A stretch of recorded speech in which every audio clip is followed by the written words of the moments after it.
Você sabia que Jundiaí já teve um time de futebol chamado Corinthians e que esse mesmo clube já disputou campeonatos importantes por todo o estado de São Paulo com os chamados grandes times do futebol paulista? Pois é, o Corinthians Jundiaense existiu sim e foi fundado em 1913. José Roberto Fornaza é engenheiro aposentado e um apaixonado por futebol. Nos últimos 10 anos, ele passou a pesquisar a fundo a história do clube. Ele surgiu em 1913, numa festa junina na Vila Ares.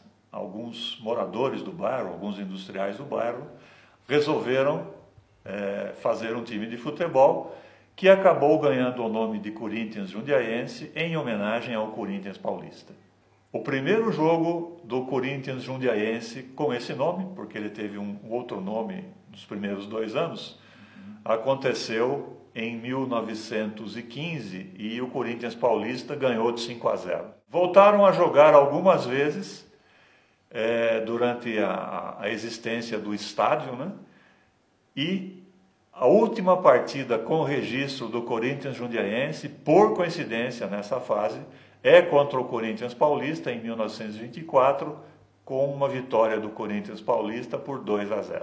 O estádio de futebol do Corinthians Jundiaense foi considerado, na época, o maior do interior de São Paulo, que era localizado neste ponto, entre a Vila Arens e a Vila Progresso, onde estão as instalações da Dubar.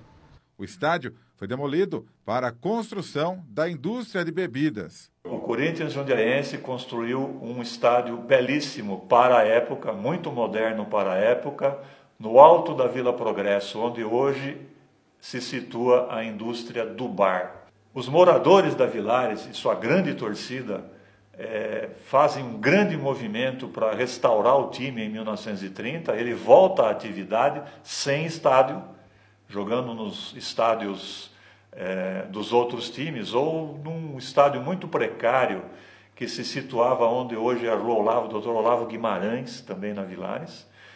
E disputa os campeonatos amadores de Jundiaí até 1948, quando tenta ingressar no profissionalismo, mas por não ter estádio, não consegue. Segue disputando campeonatos amadores até desaparecer por completo nos anos 61, 62. José Roberto tem utilizado trabalhos de antigos escritores jundiaenses e recortes de jornais da época. São muitos os detalhes, o que daria para escrever um livro sobre o Corinthians Jundiaense.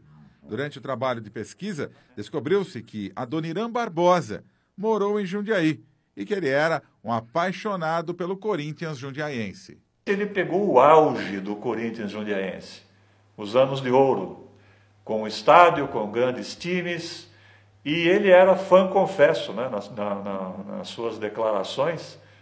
Antes de ser corintiano de São Paulo, ele torcia para o Corinthians Jundiaense.